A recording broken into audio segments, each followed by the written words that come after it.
नमस्कार दोस्तों, स्वागत है आपका कथाएं और कहानियां के एक और अध्याय में।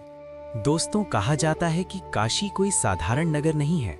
यहाँ इंसान मरने नहीं आता, यहाँ उसका अहंकार मरता है। आज की कथा एक ऐसे व्यक्ति की है जो ईश्वर को नहीं मानता था, लेकिन जब उसने पहली बार काशी को देखा तो उसका पूरा जीवन उलट-पुलट हो गया। दिल्ली का नामी व्यापारी राघव सेठ, बड़ा ऑफिस, महंगी गाड़ियां और हर सौदे में मुनाफा। राघव का मानना था कि दुनिया भावना से नहीं, पैसों से और दिमाग से चलती है। उसके लिए भगवान केवल कमजोर लोगों का सहारा थे। वो अक्सर कहता, अगर भगवान होते तो दुनिया में इतना दुख, गरीबी और अन्याय क्यों होता। एक बड़े जमीन सौदे के सिलसिले में राघव पहली बार काशी पहुंचा। स्टेशन पर उतरते ही घंटियों और मंत्रों की आवाज उसके कानों में गूंज उठी। संकरी गलियां, धूप दीप की गंध और हर चेहरे पर मृत्यु बा स्वीकार। राघव बुदबुदाया, ये शहर जीने से ज्यादा मरने की तैयारी करता है। उसी शाम वो अकेला निकल पड़ा मणिकर्णिका घाट की ओर। शमशान में चिताएं जल रही थीं। चिता की आग आसमान से बातें कर रही थी।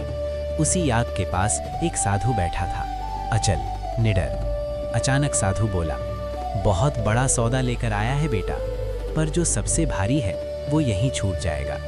राघव सन्न रह गया। उसने तो किसी से कुछ कहा ही नहीं था। अचानक एक चिता की आग तेज भभकी। राघव की आंखों के सामने सब कुछ घूम गया। उसे लगा जैसे वो खुद उसी चिता पर लेटा है। उसका शरीर जल रहा था, पर दर्द नहीं था, बस डर था, पहली बार। और वो वहीं बेहोश हो गया। होश आया तो वो घाट पर था, साधु गायब था। दिल्ली लौटते ही सब कुछ बिगड़ने लगा। जो राघव पहले हर सौदे में मुनाफा कमाता था, अब उसके सौदे टूटने लगे। नींद गायब हो गई। उसे लगता जैसे कोई साया हमेशा उसके साथ है। डॉक्टर बोले सब नॉर्मल है, पर राघव जानता था कुछ टूट चुका है। इसी दौरान उसके जीवन में आया शंकर, एक साधारण सा अकाउंटेंट, गले में रुद्राक्ष, माथे पर तिलक, चेहरा शांत। एक दिन राघव ने पूछा, तुम पढ़े लिखे होकर भी ये माला तिलक लगाते हो, क्या तुम भगवान से डरते नहीं? शंकर मुस्कुराया और बोला, डरता नहीं, भरोसा करता हूँ। शंकर की सलाह पर राघव फिर काशी पहुंचा। इस बार सौदे के लिए नहीं, समाधान के लिए। वो काशी विश्वनाथ मंदिर में जाकर बस बैठ गया। कोई मांग नहीं, कोई सवाल नहीं। उसकी आंखों से आंसू बहने लगे। वो मन ही मन बोला, हे महादेव, अगर तुमने मुझे तोड़ा है तो अब संभाल भी लेना। उसी क्षण उसे लगा जैसे उसकी सारी परेशानी खत्म हो गई। मन शांत और शरीर हल्का हो गया। समय बीता, व्यापार लौटा, पर घमंड नहीं। अब हर सौदे से पहले राघव कहता, जो गलत हो वहां मुझे रोक देना महादेव। वो साधु नहीं बना, पर भक्त बन गया।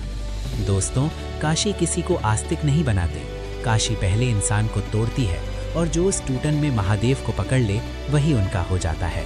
अगर ये कथा आपको छू गई हो तो इसे शेयर जरूर कीजिए, और ऐसी ही कहानियों के लिए जुड़े रहिए कथाएं और कहानियों से। हर हर महादेव।